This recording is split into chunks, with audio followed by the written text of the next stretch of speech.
चलिए तो बच्चों, फिर से मैं एक बार आपके सामने हाजिर हूँ और आज मैं 4.2 प्रश्नावली स्टार्ट करेंगे, क्योंकि 4.1 प्रश्नावली मैंने सॉल्व कर दिया है और आप चाहे तो जाकर के मेरे प्लेलिस्ट में जाकर के देख सकते हैं। द्विघात समीकरण में 4.1 मैंने 2 वीडियो में कंप्लीट कर दिया है और एक वीडियो बेसिक का है, आपने जाकर के देख सकते हैं। पार्ट 1 पार्ट 2 में खत्म कर दिया। तो फाइनली आज प्रश्नावली 4.2 स्टार्ट करेंगे।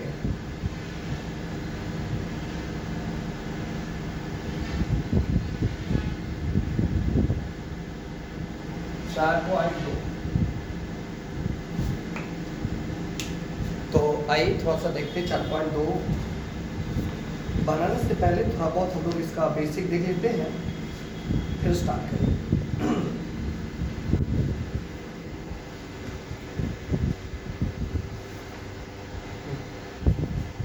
यहाँ पे करेंगे गुणनखंड विधि से निम्नलिखित द्विघात समीकरणों को ढूंढ जाते हैं। तो देखिए, हम लोग द्विघात समीकरण को सबसे पहले द्विघात समीकरण को सॉल्व करने का कुछ नियम रूल को जानते हैं हम लोग, है ना। तो यहाँ पे थोड़ा सा हम लोग समझ लेते हैं।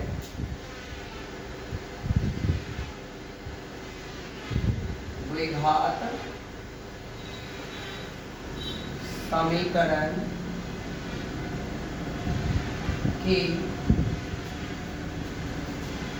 बनाने का तरीका, बनाने का नियम बोले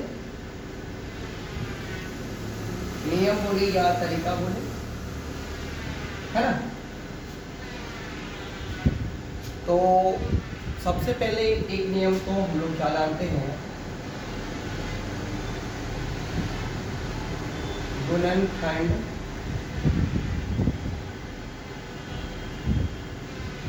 विधि द्वारा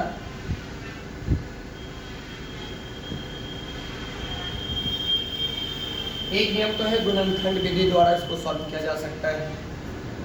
अगले क्या नियम है? अगले नियम है पूर्ण वर्ग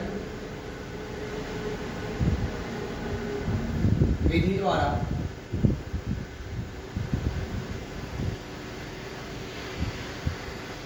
और अगला है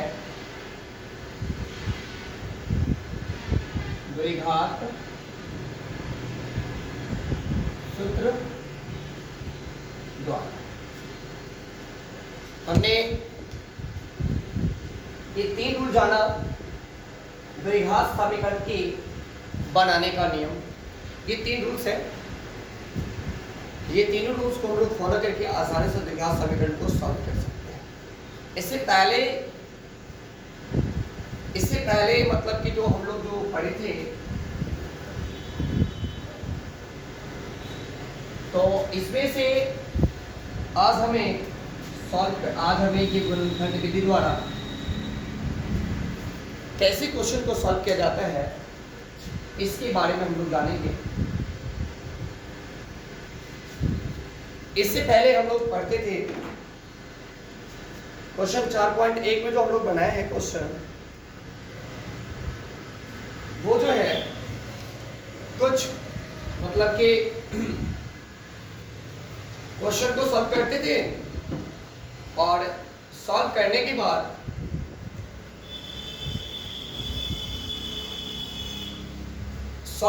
बाद कुछ इस प्रकार के क्वेश्चन आ जाते थे। 6x² प्लस का x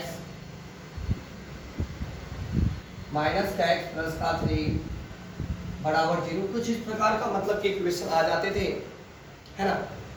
कुछ इस प्रकार का इक्वेशन, यहाँ भी माइनस रख लेते हैं, यहाँ पे माइनस छोड़ के, ठीक है।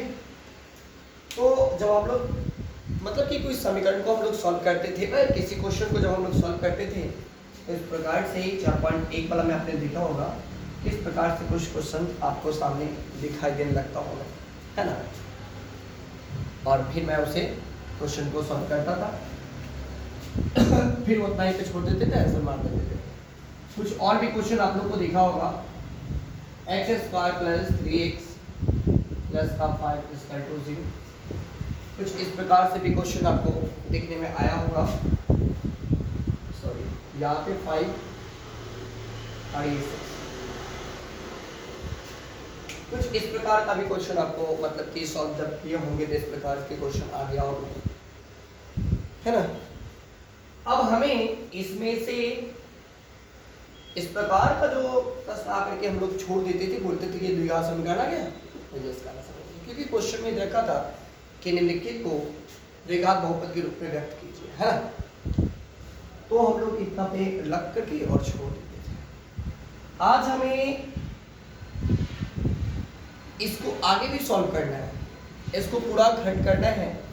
यहाँ पे जो आपको बराबर में 0 जो दिखाई दे रहा है, तो इसको इस प्रकार सॉल्व करना है। इसका x का जो 2 वैल्यू आएगा, तो दोनों वैल्यू में से किसी एक वैल्यू को रखने के बाद ये पूरा 0 के बराबर हो जाएगा, है ना। सिंपल मतलब कि ये तरीके हैं, सिंपल रूल्स हैं। इसको बंद कर देगा। तो आइए पहले मैं इसको सॉल्व करता हूँ ये क्वेश्चन की, और फिर आपको बेसिक थोड़ा सा बताते हुए चलते हैं, फिर आपको दिखाऊंगा। तो इसमें होता क्या था कि शुरू और लास्ट वाले अंक को मैं सबसे पहले गुना करूंगा, शुरू और लास्ट वाले, ध्यान से शुरू। तो शुरू में क्या है, x²। अब चाहे तो इसको 1x² भी बोल सकते हैं, 1x² भी बोल सकते हैं। अगर 1 में 6 से गुना करेंगे तो 6 1 + 6 हो जाएगा, ठीक है। अब 6 को इस प्रकार 2 भागों में तोड़ो कि गुना करने के बाद, जोड़ने के बाद 5 प्राप्त हो जाए, और उसी संख्या को जब गुना करेंगे तो वह 6 प्राप्त हो जाए। यहाँ पे प्लस का 6 तो प्लस का 6 प्राप्त हो जाए, और यहाँ पे प्लस का 5 है तो प्लस का 5 प्राप्त हो जाए। इस प्रकार तोड़ेंगे, है ना। 5 के साथ साथ x भी है, और यहाँ से इस पे गुना किए तो x के साथ साथ x² भी है। समझ में आ रहा है ना। तो इसको 6 किस के बारे में आता है, सबसे पहले इसको देखो। तो 6 आता है 1, 6 1 = 6। क्या इसको गुना करेंगे तो 6 टूट जाएगा, लेकिन जोड़ने या घटाने के बाद क्या यह 6 टूट जाएगा क्या? नहीं टूटेगा, है ना।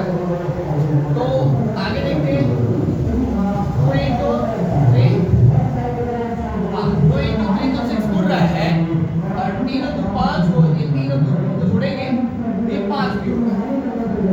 ये इसका सटीक गुणनखंड हो जाएगा। ये तरीका गुणनखंड पकड़ना, ये तरीका है 3 और 2, इसका खंड होने वाला 6 का खंड इस प्रकार होने वाला 3 और 2।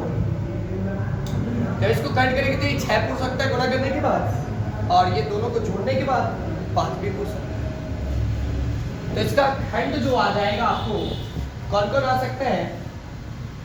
एक तो आ सकता है 2, और एक आ सकता है 3।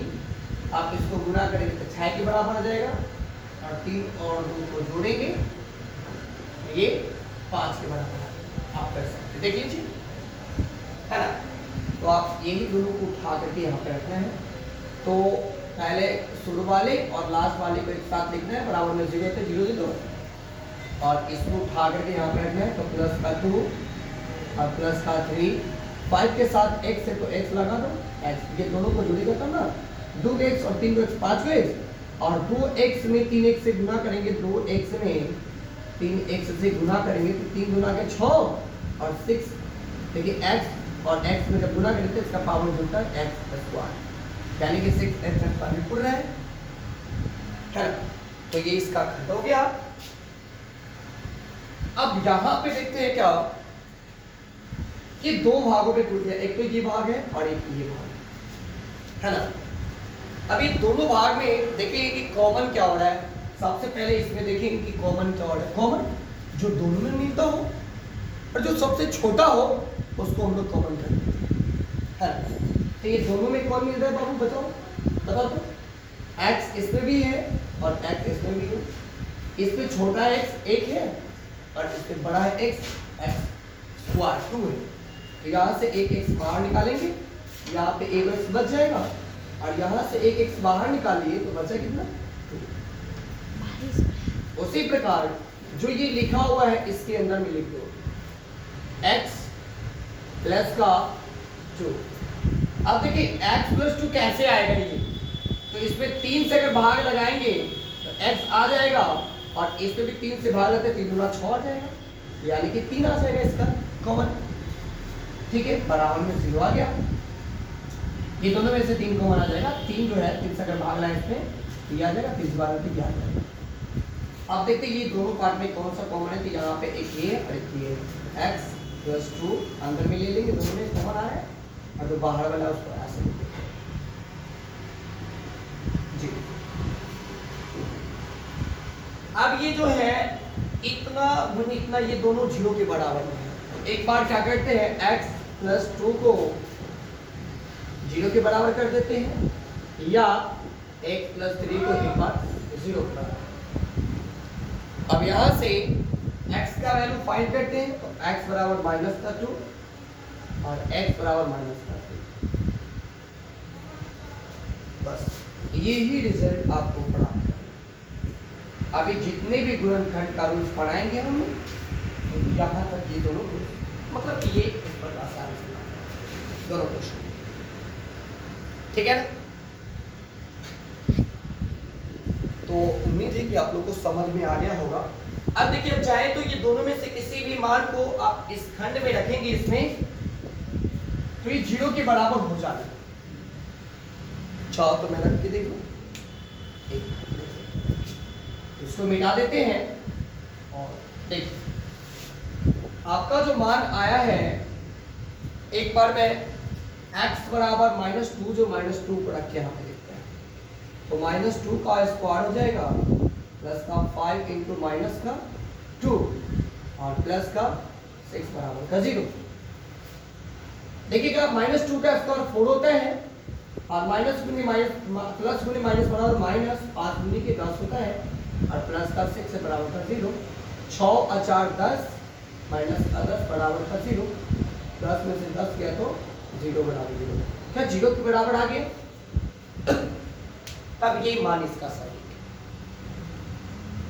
तो हम उम्मीद करते हैं कि आप लोगों को बेसिक समझ में आ गया होगा।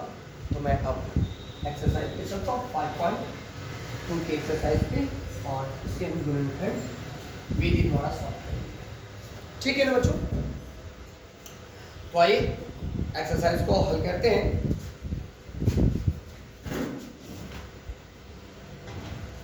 इसमें पहला क्वेश्चन जो है कर रहे हैं क्या कि x square minus 3x minus का 3 इसका 0।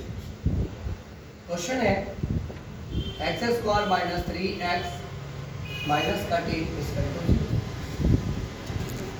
तो उसी रूप में बच्चों सॉल्व करना है इसको। अभी शुरू वाले लास्ट वाले को हम लोग को गुना करना है।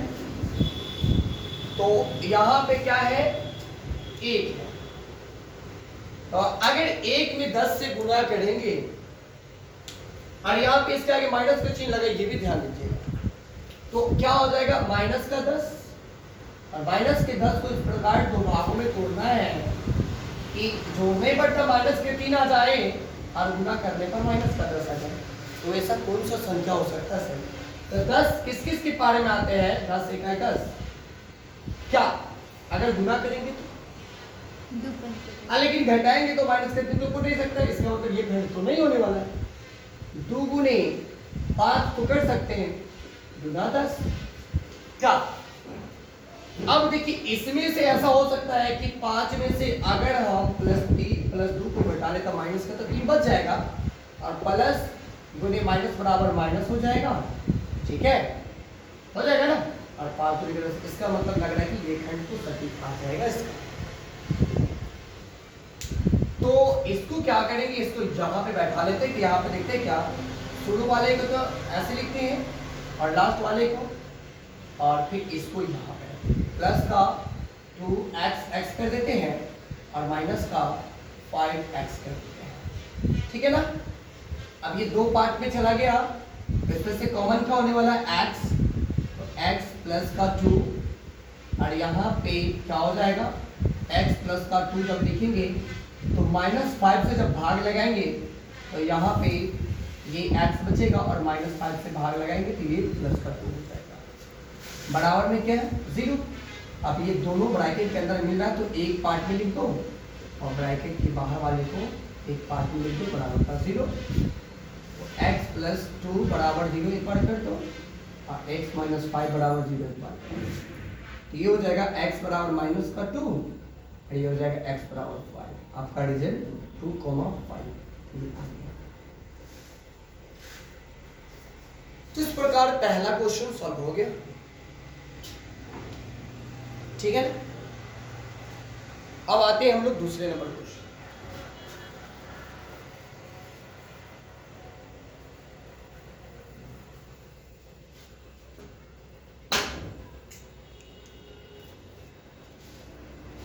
इसका दूसरा पॉइंट जो है 2x स्क्वायर प्लस का x माइनस का 6 बराबर का 0। अब देखिए बच्चों कि यहाँ पे ये शुरू वाले लास्ट वाले को तो गुना करेंगे तो 6 दूना 12 आ जाएगा। 12 को इस प्रकार दो भागों में खंड करो कि जोड़ने पर तो x आ जाए प्लस का, यानी कि एक आए प्लस का, यहाँ पे एक छिपा हुआ रहता है बच्चों, एक छिपा हुआ, एक आ जाए प्लस का और गुना करे तो माइनस का 12। ये माइनस का 12 6 गुना 12 आएगा माइनस का। तो वैसा कौन कौन से 12 किस चीज के बारे में आता है, तो ये आता है सर 3 और ये 4 का अगर हम लोग खंड कर रहे हैं और माइनस का यहाँ पे 3 देते हैं और प्लस का 4 देते हैं, ये दोनों को अगर जोड़ेंगे हम तो यहाँ पे ये प्लस का 1 आ सकता है और अगर इसको गुना भी कर दिया जाए तो माइनस गुने प्लस बराबर माइनस 4 की 12। इसका खंड आसानी से 4 और 3 हो जाने वाला है। हम लोग ये भी देखेंगे कि घटाने के बाद यहाँ पे 1 उड़ रहा है, इसका खंड 6 और 2 भी हो सकता है, 6 भी हो सकता है। आप यहाँ पे माइनस लगाओ तो 6 गुना 12 भी हो सकता है, गुना करेंगे तो क्या, और घटाएंगे तो 1 तो नहीं उड़ेगा, वो तो 4 उड़ेगा, माइनस का 4 ना। तो ये इसका खंड नहीं होगा बच्चों। आपके माइंड में ऐसा बात उत्पन्न हो रही होगी, इसलिए मैंने ऐसा किया है।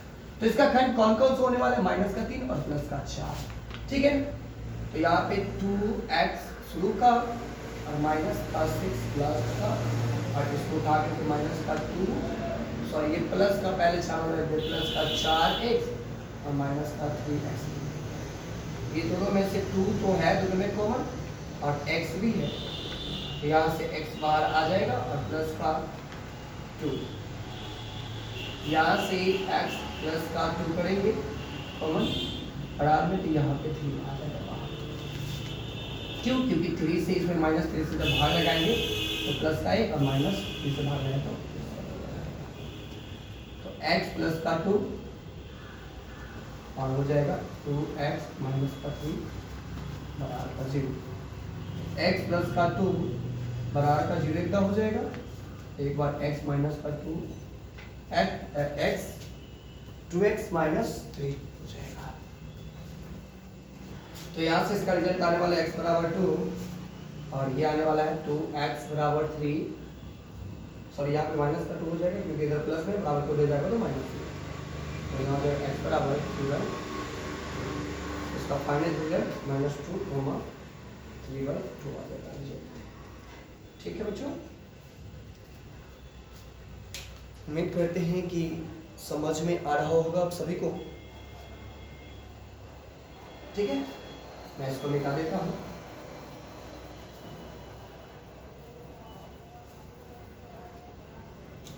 इसमें का अगले 3 पार्ट बच चुका है, आपको इस टाइप के क्वेश्चन को सॉल्व कर लीजिएगा। ठीक है, अगर नहीं होगा तो फिर नेक्स्ट वीडियो में आपके साथ मिल रहे हैं, तब तक के लिए बाय।